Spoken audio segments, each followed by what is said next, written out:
Hello, everyone. This is Chris, and this is my channel, Bar None 11970. Thank you for wanting to take the time to listen what I want to talk about. I've had a couple of people that have been asking me questions about my opinion about the Brexit, about what's going to happen with the future of gold and silver, the euro, the US dollar, things like that. So I wanted to share my opinion, and I'm adding something new to the table, which is the ability to ask questions.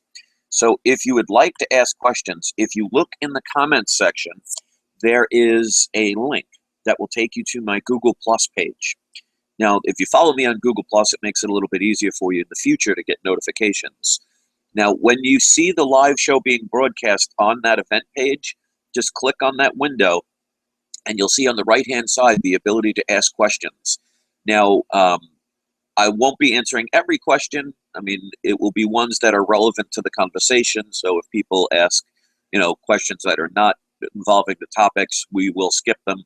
But if you see something that's very important, you could thumb it up. And if it's relevant, I will definitely answer and respond to it. So with that being said, let's first talk about the precious metals. Now, if you've been watching my channel for years, I've told people since 2011 on my old channel and to this day that precious metals are the beginning, end, and restart of every monetary system in recorded history. Whether you believe that or not is irrelevant to what is. What I would recommend to people is to start researching the history of money, because if you're going to invest in anything, whether it's for protection or for monetary gain, the more research you do on your own and the more knowledge you have, the less likely you are to get burned. Now, of course, that doesn't guarantee you won't, but it increases your chances, because unless you're an informant on the inside, you're really going to be having to take your best educational guess, and that's what that is, and that's what I'm doing. So keep in mind, I'm not on the inside. I don't have a crystal ball. I can't read minds. I wish I could. But I'm giving my best guess and my best opinion of what I think based on my research. Now, that doesn't always guarantee it's right, and it doesn't guarantee an exact moment. If you watch even the most educated people about this, like the Peter Schiffs and the Mike Maloneys and all the other people in this community that really know about this stuff, even they can't pinpoint it down. So keep that in mind. Think of any bubble in life like a balloon. When you blow into a balloon, if you continually blow air in that balloon, eventually it's going to pop. Now, a balloon, like an economy, can stretch for a while and can handle a lot of pressure, tension, stress. But eventually it's going to pop. But if you blow into a balloon, you're never going to know that exact moment. So the idea is to be prepared for what is inevitable before it happens. Because after it happens, there's nothing you can do. And sadly, 90% of the world, if not more, will not be prepared the way they need to be, because they just either don't know, they don't believe, or just don't care. And if you see anything that is the number one thing that I've had negativity-wise here as far as precious metals, is people believing that they're buying precious metals to get rich within a day, week, month, year. And when I speak long-term, and I've said this several times, but it bears repeating because I get plenty of new people. I average almost 600 new subscribers, almost 700 new subscribers every 28 days. So I get a lot of new people here. But long-term to me is 5 years, 10 years, 15. But as you can see, and this is courtesy, let me just make sure that it's on the screenshot. I wanted to share this with everybody. Yes, okay. So this is courtesy of the bulliondesk.com. So if you ever want to check it out, it's bullion, B-U-L-L-I-O-N, desk.com, all one word. Now, we could see that gold is up past, it's broken past 1,300. It tested the bottom, and it's now starting to rise again. It's up almost $12 at $13.24. So it's now staying over 1,300.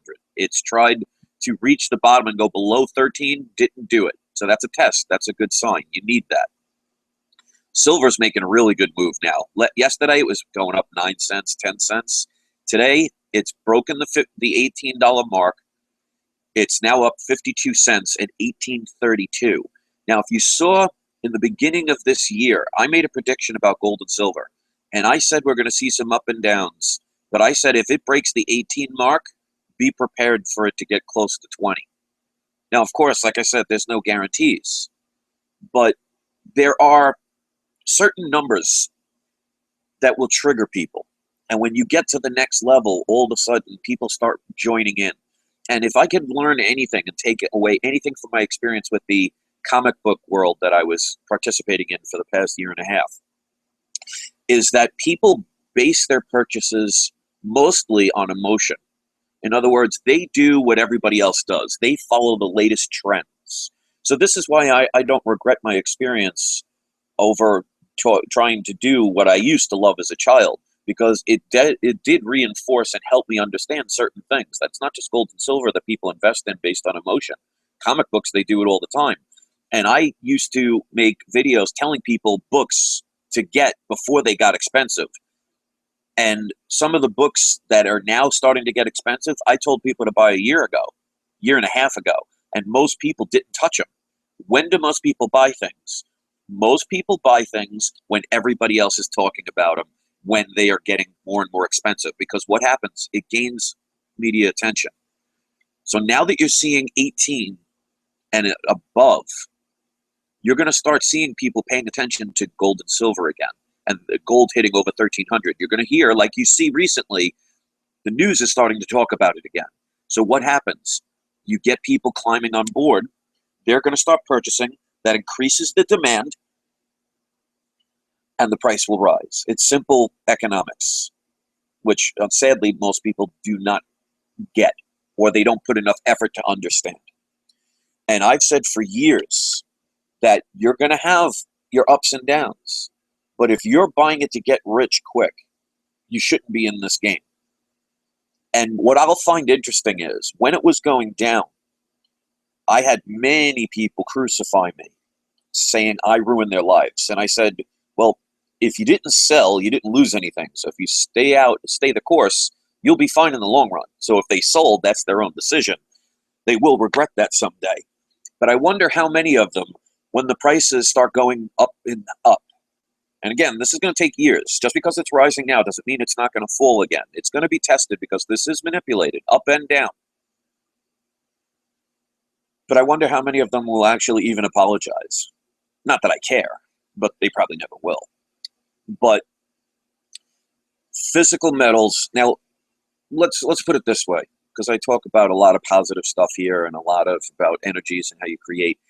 In a utopian world, we wouldn't need money, currency, or anything. Obviously, we don't currently live in that world. So we have to separate our hopes and dreams and wishes from the reality of what is.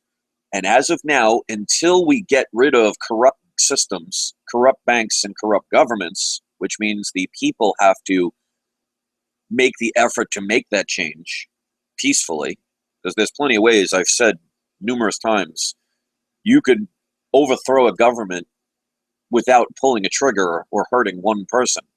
You just got to understand how law works. Governments rule because the people allow them to. Whether they argue about it or not, or like it or not, if they allow them to do it, well, that's consent. And that's why if you look at our documents here in the United States Corporation, the documents exist because it's the consent of the governed. If you're not contesting it, you're consenting, even if it's through your silence. So when it comes to things like precious metals, here's a little information. I've said it in other videos, but it's been a long time. And like I said, I average almost 700 new subscribers every 28 days. If you look at the history of money, every country, nation, king, whatever, what have you, they have started with gold or silver or other metals. Now, in order to use them, you have to dig them out of the ground. Well, you first have to find them. Then you have to dig them out of the ground. Then you have to separate all the other minerals and materials that are connected, because it's not like you just dig a hole and all of a sudden a gold coin pops up. It doesn't work that way. They're attached with other rocks. You have to separate them. You have to refine them, purify them, and then create the coin. That takes a lot of effort. It takes a lot of knowledge. It takes a lot of power, energy, time to do that. Now, I'm sure people know that gold and silver, platinum, palladium, things like that, even copper, it's not exactly easy to find. So you have to have man hours. Now, people that are doing the work want to get paid. They don't do it for free or out of the goodness of their heart, unless, they're slaves and they have no choice. But, look at this. I'm going back in time according to this thing. So let me switch that off so people don't get a headache or anything like that. But what I'm saying is there is a process. There is materials that are being used. It takes time. It takes effort. So overall, there's going to be a cost factor.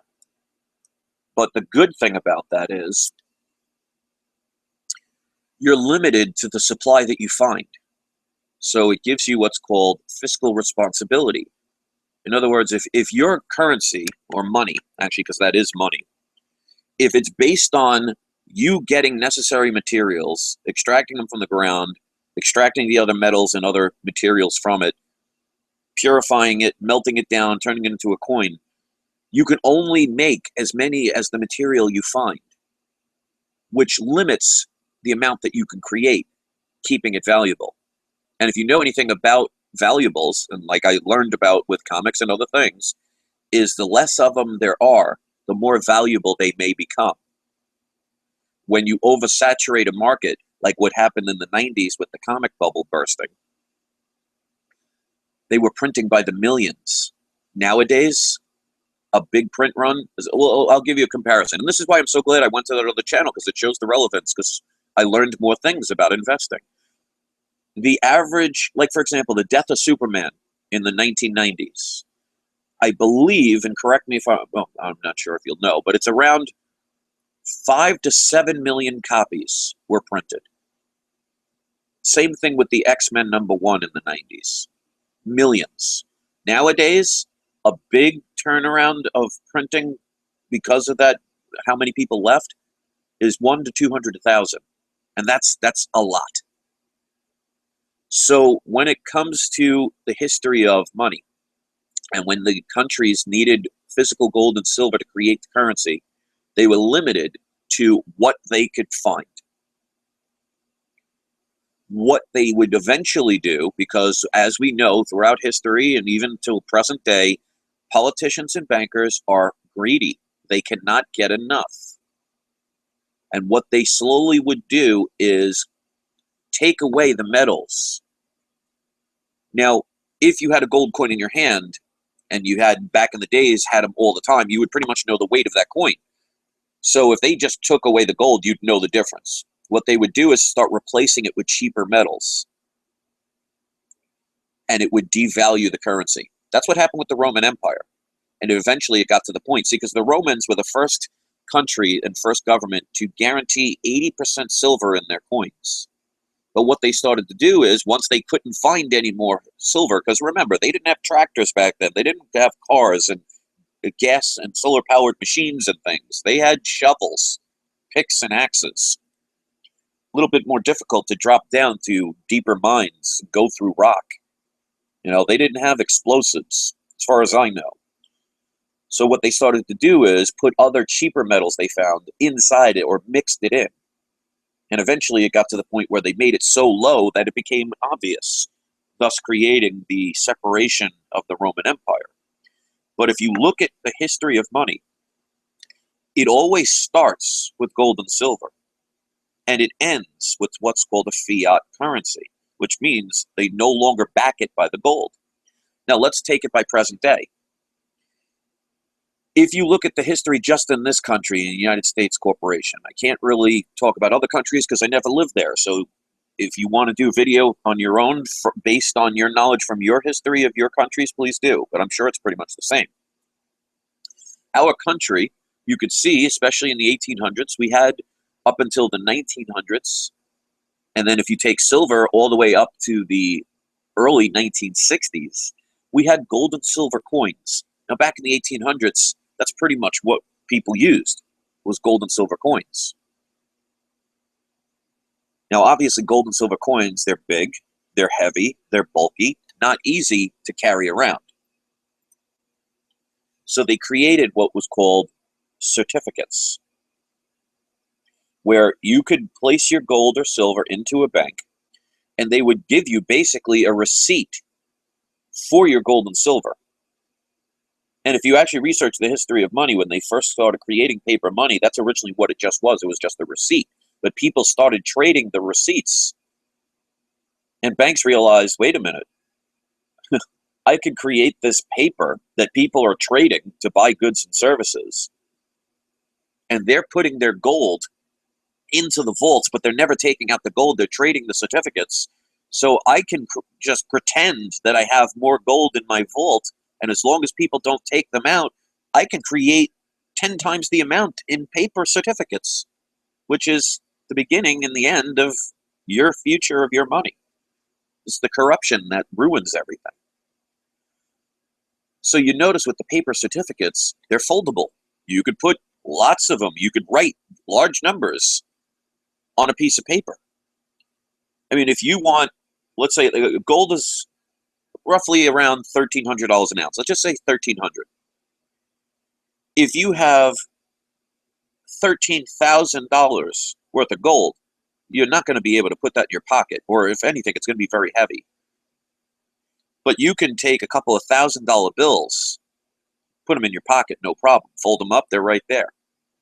So it's a matter of they use convenience to take advantage of people.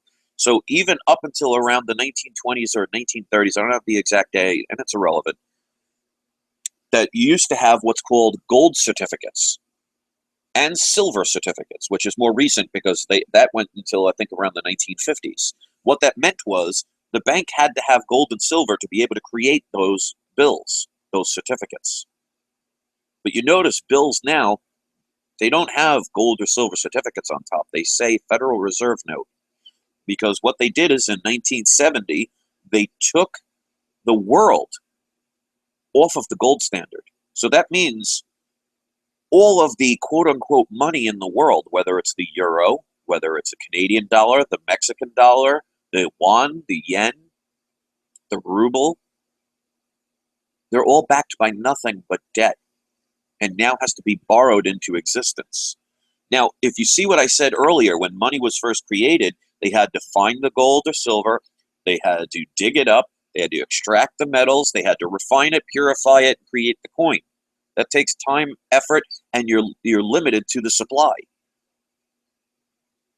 Later on, they started using silver certificates and gold certificates that were still backed by gold and silver, but they were creating more paper than they actually had in physical gold, because as long as the people didn't take all of their quote-unquote money, or actually their metals out of the bank, no one would ever know their scam.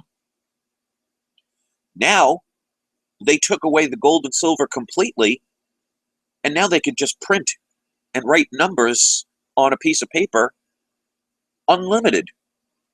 That's why things like the Federal Reserve is not only going to hurt this country, this corporation, but every country in the world.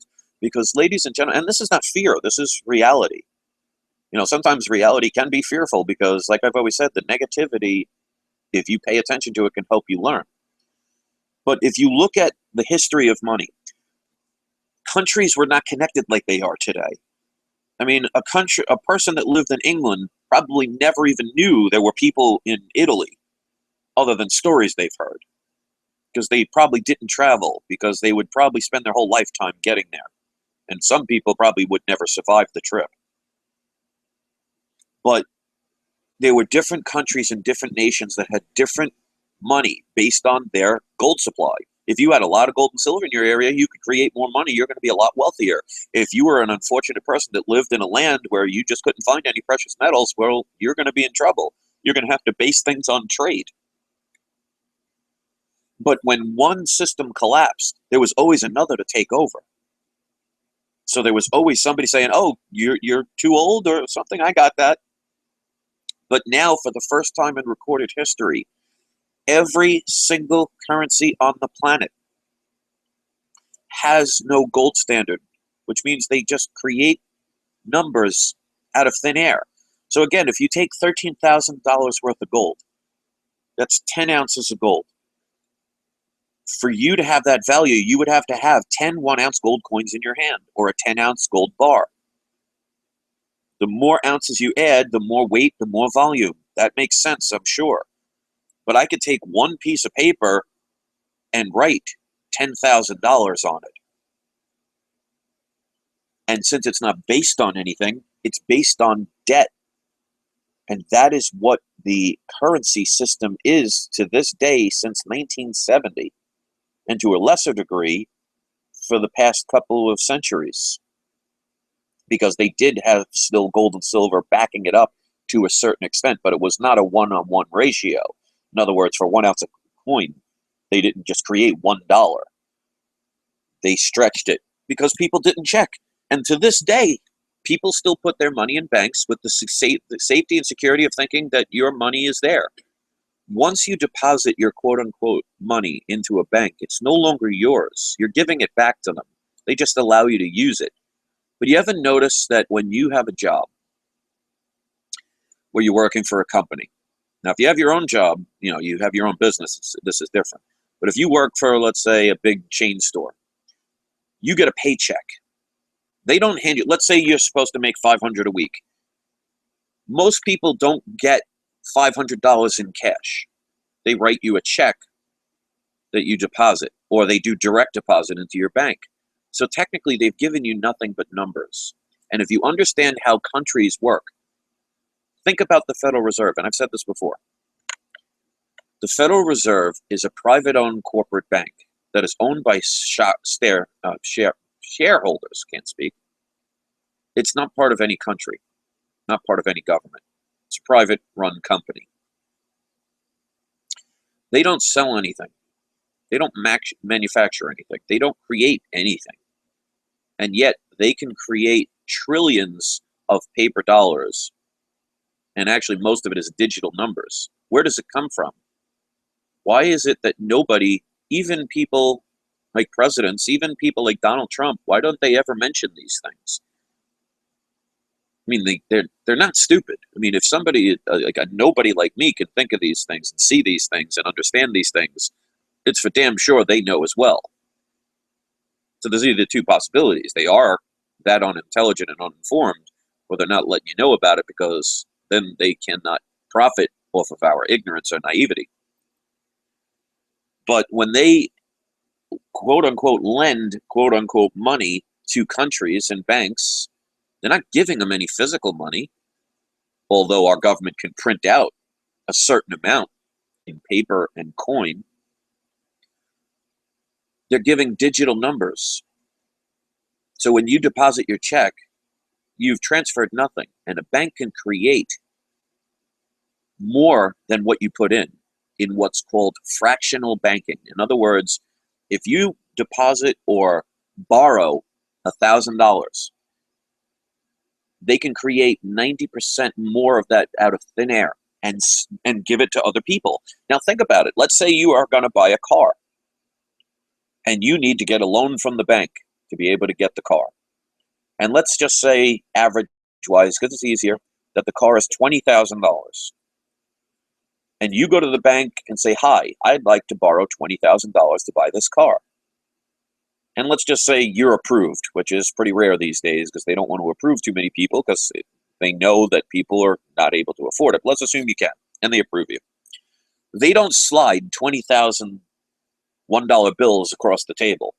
They don't slide two $10,000 bills on the table. They don't slide anything over the table and say, "Here you go." What do?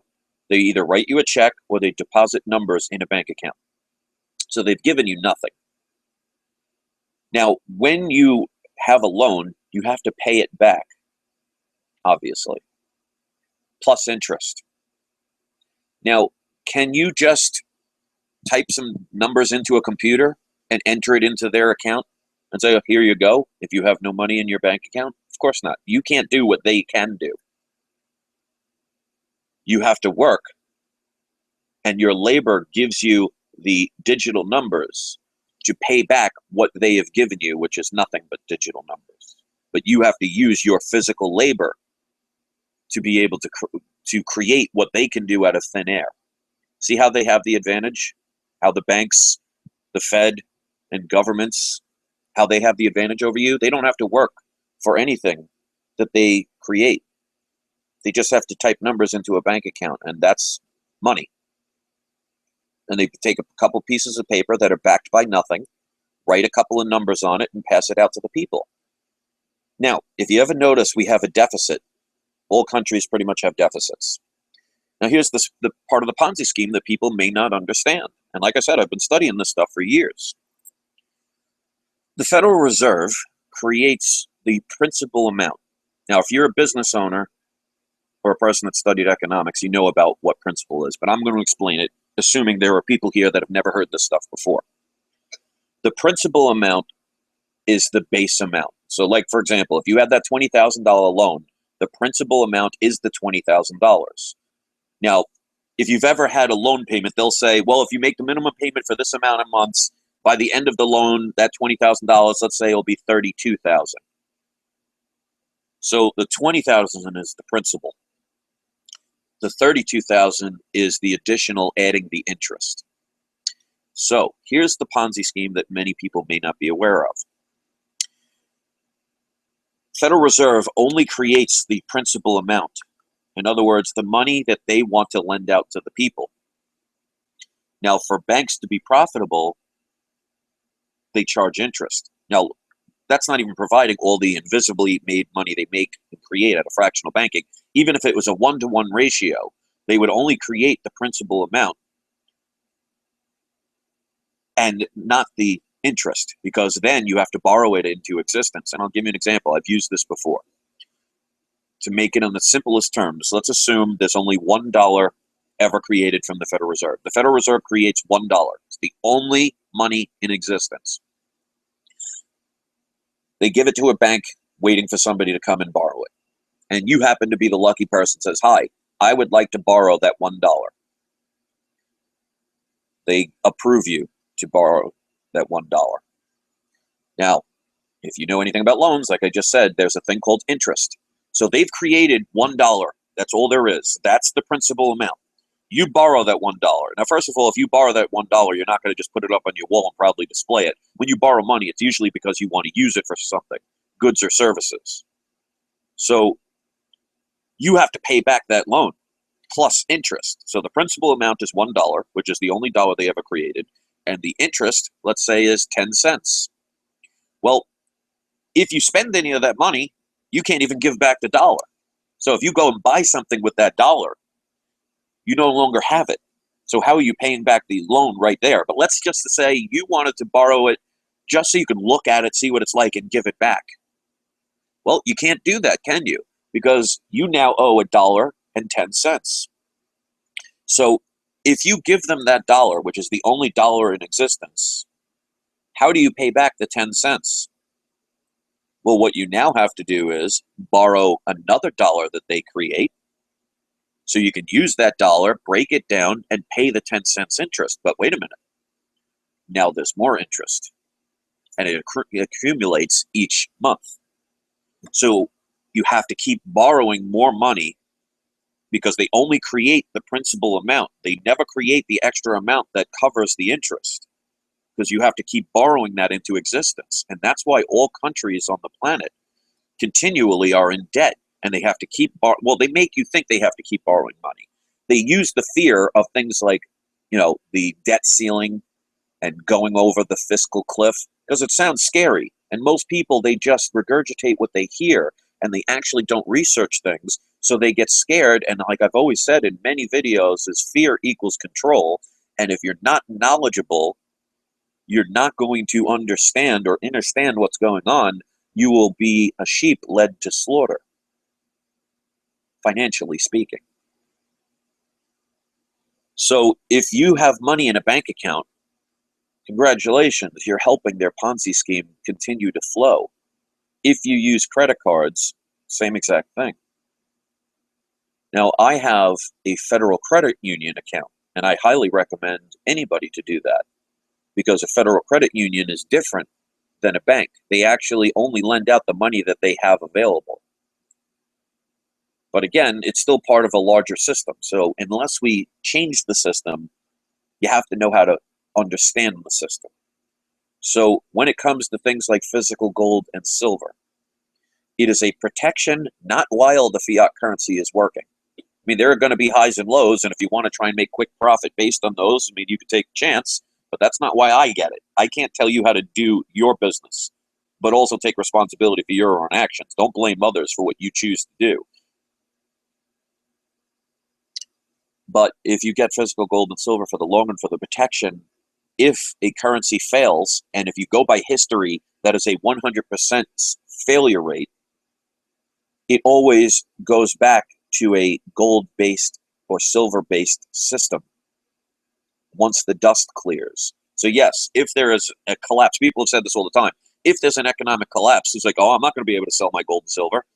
In the beginning, you're absolutely right. Food, water, shelter, protection, those are going to be the most important things. But if you look throughout history, there have been riots, there have been countries and civilizations that have tumbled. They did come back. You do have to have a rebuilding time. So that's why I always say, be prepared for anything. But once the dust settles and people start organizing again, they always go back to the system. And it always starts and ends with gold and silver. So again, if we lived in a utopia with flying cars and we can have machines that you press a button, you can create anything you want, there's no need for money anymore, I would love that system, but we're not living in that day. Not yet. So it's not having the knowledge, it's having the wisdom. Now, let's get on to the Brexit, which, by the way, if you're not sure what that is, it's the British exit from the euro, the European Union. Now, make no mistake, this is a shocking move because I didn't even take it into consideration because I remember when they were trying to do the Irish referendum of leaving England, and I actually thought it might work, but with votes being manipulated the way they are, it didn't. So I thought pretty much same thing. I didn't even think it was worth talking about. Shockingly, they voted to leave, which blows me away. Now, it's going to be 2 years, so keep in mind, anything can happen in the next 2 years. And I have a feeling, if you know how governments tend to work behind the scenes, there usually tends to be some quote-unquote terrorist event that changes people's minds. Because you notice in the news, they did a lot of fear porn the past week, talking about, how economies are going to crash and how there's going to be terrorists and it's going to help the terrorist organizations and all this stuff that gets you scared. That's why I tell people, don't waste your time watching media news. If you ever notice about news, they're listed as entertainment. Not good entertainment, but obviously entertainment that people believe. I mean, it's called a television for a reason, and television programming for a reason. But when it comes to what the UK did, I'm shocked. But like I said, 2 years from now, they're getting out, supposedly. Anything can happen at that time. So I'll believe it when I see it, but it's a good start. It's actually shocking, and it created shockwaves. And you notice ever since, the physical metals have gone up. Because people, like I said earlier, people tend to follow. They follow trends. To me, a trend is what somebody else can't think of for themselves and has to do what everybody else does to fit in. And I saw that mainstream in the comic book, quote-unquote, community. A lot of followers. There's exceptions to every rule, of course, and I try to associate with the people that were the trendsetters and not the trend followers. But it's not always easy to tell that over somebody you've never met. But most people base things on emotion. And fear, like I've said in so many videos, negativity is something you notice. You grab hold of it. That's why news focuses on negativity, because they know you'll pay attention to it. Shocking headlines of death and destruction and murder and collapsing and terrorism, all those things to keep you in a lower vibration because they know it will get your attention. If the channels were all about happy little kittens dancing around, people wouldn't watch it. And even in the, and this is again why I'm so glad I was in the comic book quote unquote community, that these adults, and I say that loosely, and again, like I said, exceptions to every rule, they were always talking about how they didn't want drama, and yet created it all the time. And they would be, anybody that even reacted to any of the quote unquote drama, their view counts would triple and quadruple. So what people say and what they do are two different things. By their deeds you shall know them. But that's the average person in life. They will follow negativity. They will respond to negativity. That's why my channel will never go viral, because I talk a lot about positive things. You notice when I talk about look at the video counts on my videos. Look at the ones that have to do with fear or negativity or profiting. Those get the most views. But when I talk about inspirational things, how you could love, how you could reach higher vibrations, you notice those are lower? So people can say they don't want drama, but the actions speak louder than words. People thrive on it. And there are smart people out there that take advantage of your inability to understand. Now, I'm not saying you. I'm talking about the majority of people. How they can understand their emotions. I mean, look at the video I made yesterday, thanking my people that were leaving their comments. It's got like 20 thumbs down. I find that hysterically funny, those followers, because that's the typical people out there. So the news is going to make you think that the UK leaving the European Union is going to destroy them. It's going to destroy their economy. It's going to bring in terrorists. Now, that's why I really suspect, and I hope it doesn't happen, and I hope I'm wrong, that there will be a quote-unquote event sometime in the next year or two in England, big enough for them to point out, see, it's them leaving the European Union. But if people understood what the European Union is, let's put it in perspective, because most people that watch my videos here live in the United States corporation. So let's say you live in Texas or California, New York, wherever, Florida, it doesn't matter. Let's say Mexico made 70% of our laws. You probably wouldn't like that, would you? That if Mexico got to tell you how you can farm, how you can work, how many taxes must be paid, what license you need to drive, what fees you have to pay, you probably would want them to mind their own business. Well, that's exactly what happened with the European Union. They created what they make you think is great because of free trade agreements and things like that. If people understood what free trade agreements are, they wouldn't want to participate in them, because it destroys local business for the benefit of other countries, benefiting off of you not being able to compete with their not being able to be taxed. You ever wonder, like, for example, why so many jobs are moving out of this country and going to places like China? Because of the free trade agreement, we get charged business taxes and sales taxes. If you go overseas, they're not subject to those same taxes. So it's an unfair advantage. We cannot compete in our own country. And that's why mom and pop stores are disappearing.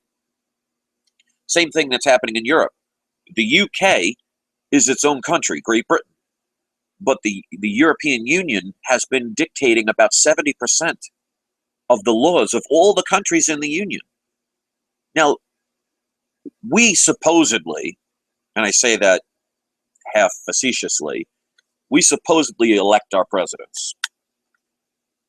They supposedly have power. If you want to believe that, that's fine. I have videos that tell otherwise. But would you want the Mexican or Canadian or Chinese government telling us what to do in our country? Of course not. They didn't. The European leaders from the European Union are non-elected officials that are telling several different countries how they can live their lives, all having the same interest rates, which benefits some and hurts others. I mean, look what's happening in Greece since they've joined the European Union. And just imagine where Greece started from centuries ago, with creating so many of the things we use to this day. They're a shadow of what they used to be. And mark my words, there will be more countries leaving now that one is left. It's like anything. Like, me being a karaoke DJ, one thing I've always noticed is people do not like to be first. When I'm DJing a party or going to a karaoke place for the first time, people are afraid to be first because they don't know how people will respond. Will they applaud? Will they boo? Will they not pay attention? People are very afraid because one of the biggest fears in life you would think is being killed. The biggest number one fear for people is speaking in front of the public. So no one ever wants to be first. So I usually sing the first song just to break the tension. But you notice that once somebody does something that people are afraid to do, all of a sudden everybody follows along. Because it's easier then, because you're like, wait, they did it. I mean, look at animals. If you ever see, like, what kind of animals are they? I don't know. But over in Africa, when you see a bunch of bison, or let's just assume they're bison, I don't know what the hell they are. I don't live there and I don't watch that stuff. Correct me, whatever it is. But they're trying to cross over crocodile infested water. You'll notice they'll all go to the edge of the water first. And they all just stand there hesitant because they know what's happening. That's why they're hesitant. And once one makes the plunge, they all follow. So at first, they go to the edge of the water, they're hesitant, and they wait, and they're afraid. And they're all waiting for the one to make the first move. It's the same thing with human nature. When there's a crowd afraid to do something because it's something new or something risque or something daring or something different, once one person does it, they're like, okay. So just imagine a bunch of people standing by a pool and the water is absolutely freezing. It's the middle of the winter and you're partying with your friends. Let's say their birthday's in November. You're partying with your friends. They're all drinking. And they're like, oh, let's do something crazy. It's the middle of the winter. Let's go dive in the pool. And you have 30 of your friends all standing around the edge of an in-ground pool. And they're all waiting for somebody to do it. You go first. No, man, you go first. I ain't going first. How about you go first? No one goes first. So they all stand there waiting. And one just finally says, you know what? Screw it. And he jumps in. And then all of a sudden you'll see everybody follow. So that's what's going to happen in the European Union. There were plenty of people. Obviously, if Britain wants to leave and the people said they want to leave, there are others that want to leave, but they're too afraid to be the first. The fact that Britain took that first step now leads the other countries to now have a sigh of relief and say, oh, somebody did it. We really wanted to do it too, but we didn't want to be first. We didn't want to be blamed for anything. We didn't want to be attacked or whatever. You're going to see them all falling apart, and the European Union will be gone, which is good for the individual countries because they'll get their own individual, well, more freedom back, but we're not free. Crushing the hopes of a new world order. That's a good thing. That's a great thing. It's because the people spoke. And see how I've said all this time? If the people speak up and they actually do an effort, they can change the world. If the world isn't changing, it's because the people aren't doing enough to make it change. So the euro, each country will eventually, in my mind, now this could take a decade, could take 15 years, could take 2 years, who knows? I don't have the time, and no one does. But eventually, countries will go back to their own currencies. They won't have this oppressive thing because when they make you think, oh, uniting is a good thing. But what it does is it keeps a larger area to be able to control by lesser and lesser people. So that one day you have one person controlling the world, which, by the way, is, research the Vatican. You'll understand that one. But when it comes to gold and silver, look at the prices right now. Look how fast they're moving. People are reacting. And when one person starts doing it, all of a sudden everybody else will start to follow. And when gold starts getting to 15, 1600, and I'm not guaranteeing it, but if it does, you're going to see a lot more gold and silver channels popping up again. Now, granted, I haven't talked about it that often because for a while we had just stagnation where it was staying, a dollar here and there, up and down. There's no sense of talking about the same thing over and over again. It got boring after a while. But make no mistake, I haven't changed any of my ideas. Go back to the beginning of this channel. You'll see I've said the same thing then that I say the same thing now. I'm buying gold and silver for protection. I don't worry about the price, and it's a long-term investment for protection. And yet you'll still see, watch the comments, you'll still get those anonymous people. And when you see it, I want you to click on their channel. You will see that 99% of them have no content, probably just made their channel and has nothing to offer. So those are the trolls. They're easy to find. But they're the ones that are going to say, oh, look how much money I lost. Well, if you sold it, that was silly of you. You made a mistake. Man up or woman up to your own decision. You may have listened to my advice, and if you only listened to me and you didn't do your own research, well, that's not my fault. That's your fault. But let's say you did listen to everybody and you decided to make the decision to sell. Well, if you regret your decision, just realize it was your decision to make. I could tell you to jump off a bridge. If you're dumb enough to do it, you're the one that pays the price. So you do what you feel is right. I am just sharing my point of view, my opinion, my experience, my wisdom of what I've learned to people who resonate with it. What you do with it is solely up to you.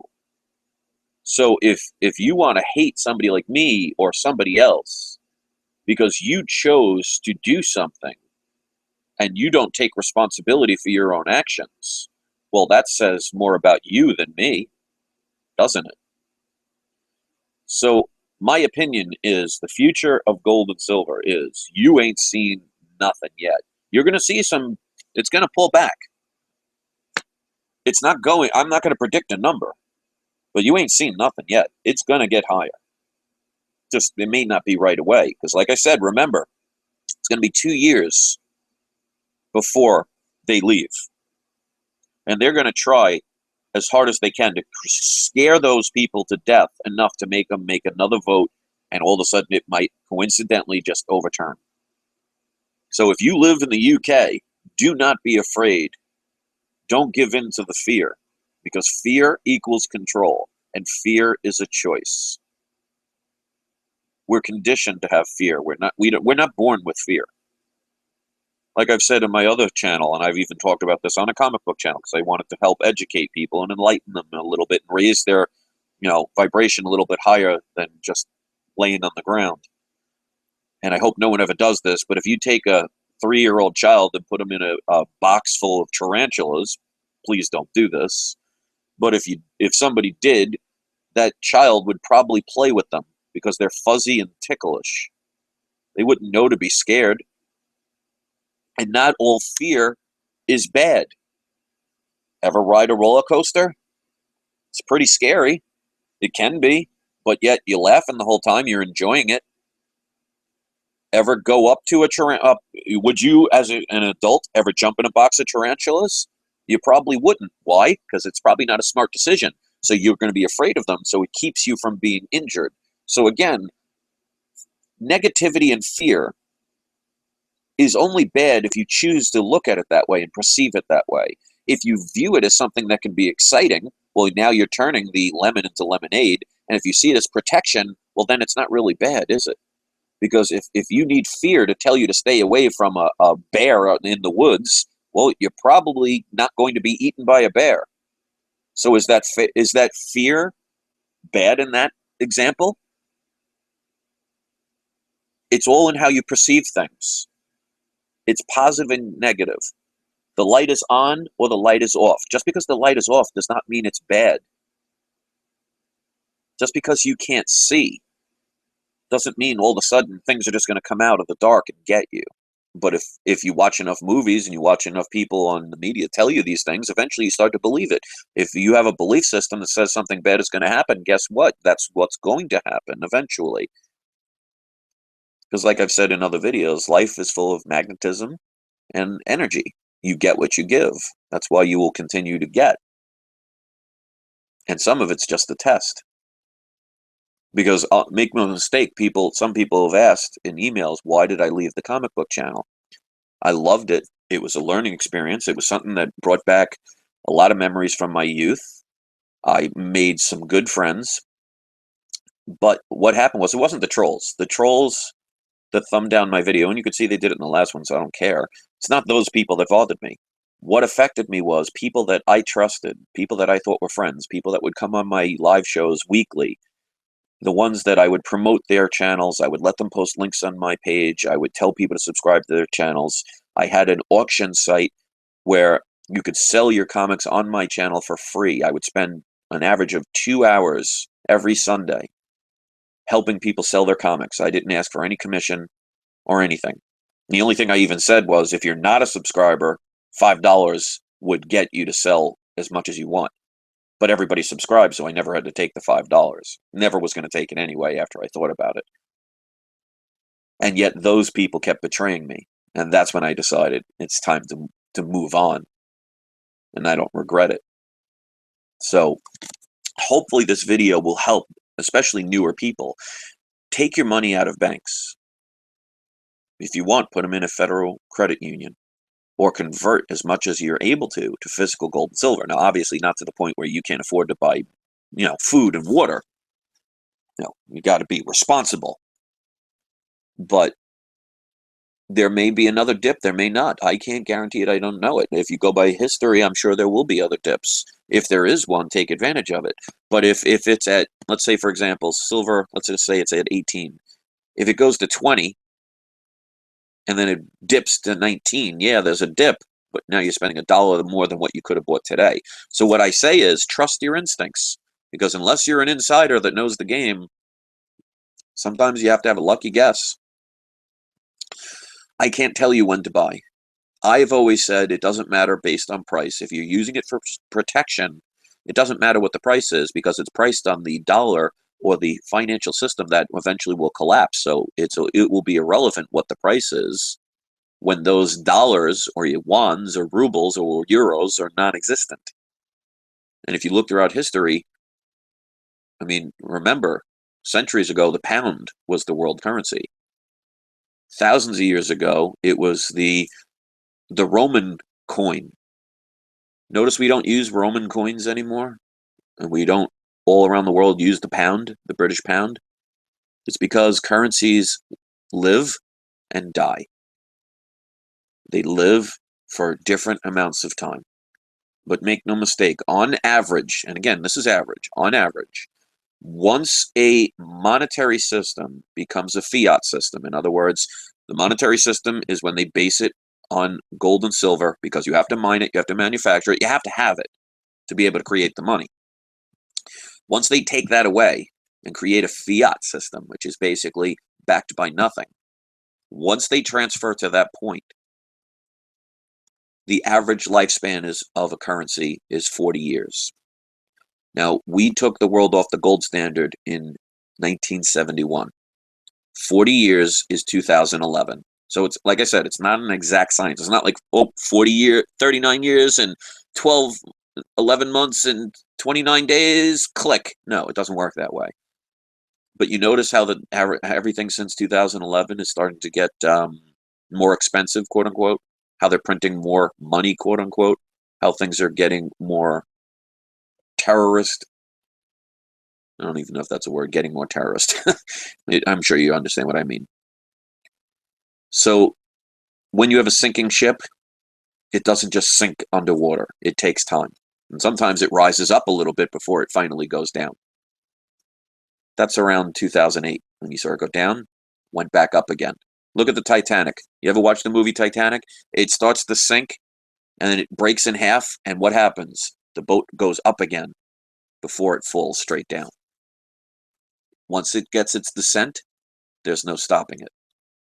So again, that's not fear. That's just based on history. And like they say, if you don't repeat history, you're doomed to repeat it. If you don't research history, you're doomed to repeat it.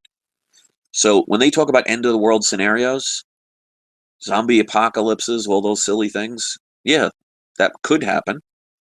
There's never going to be a nuclear war. I've explained why. Don't let them scare you to death thinking that. I mean, they're not going to destroy their own planet that they have to live on too. Keep that in mind. Yeah, they could live underground, but you want to live underground for centuries? I sure wouldn't. Unless you want to be a Morlock. But if you're one of the people that's prepared for things, it may be the end of the world for the majority of the people that were just too dumb, too naive, or had too much hate or doubt to prepare for things. Because if you look at something as simple as like Hurricane Sandy, which wasn't simple for some, but simple for others, is even with a storm that we had a week's advance notice, people still didn't prepare. And how many people died from that? How many people lost everything? So it doesn't have to be some major situation to ruin an individual's life. But if you're prepared, you don't have to worry. Because, for example, with Hurricane Sandy, there were people, because I remember the first night I drove home from work, I was like, there was miles of cars waiting online for gas. I was like, what the heck is that? And then I realized that I found out that half the gas stations, because of the power going out, would not work. So their gas pumps wouldn't work because they're based on electricity. Only a few of them were working, and there were miles of cars waiting online for gas. There were people selling 5 gallons of gas for $500, and people were lining up buying it. There were people stabbing each other because they were cutting in line. There were deaths. You know how many times I had to stop for gas? 0. Why? Because I was prepared. You know how many times I had to go food shopping for food and water? 0, because I was prepared. So that's not fear. So being prepared, the beautiful thing about being prepared is it's like insurance for your car. If you never use it, I'm sure you're not too disappointed. But you're pretty glad that you did use it if you had to. Because you cannot buy insurance the second you have a crash. So that's why I always say it's better to be 5 years too early than 5 seconds too late. So you make up your own minds. You make up your own decisions. You could sit here and say, I don't believe a word this crazy person said. Or you could say, you know what? I believe everything he said.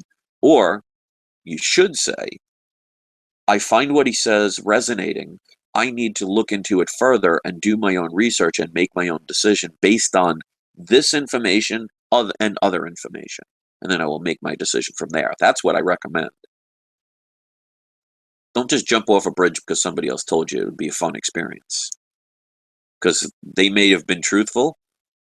They may have been flat out lying.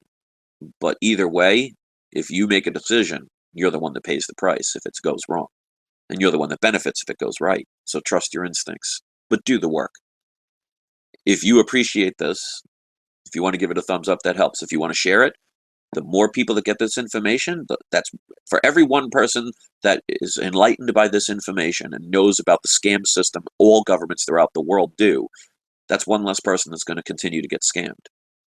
You know, a magic trick is only amazing until you find out that it's just smoke and mirrors. You know, like in The Wizard of Oz, when they were scared of that evil head that was burning in the flames, telling them to go get the broomstick of the Wicked Witch of the West.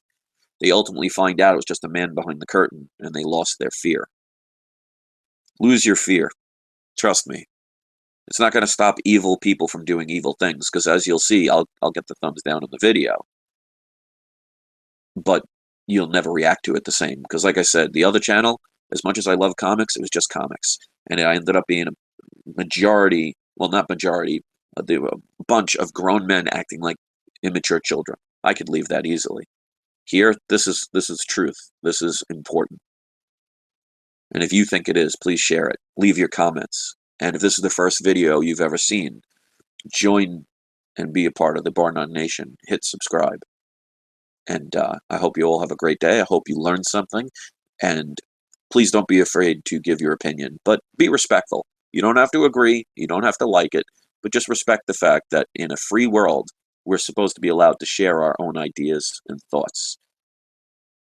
And if you don't agree and you don't like it, just move on and find something that resonates with you. And if we could do that, we can have success in this world. If we want to focus on hate and hurt, we're going to get exactly what we deserve. So that's all on us. So thanks for watching, guys. Enjoy the rest of your day.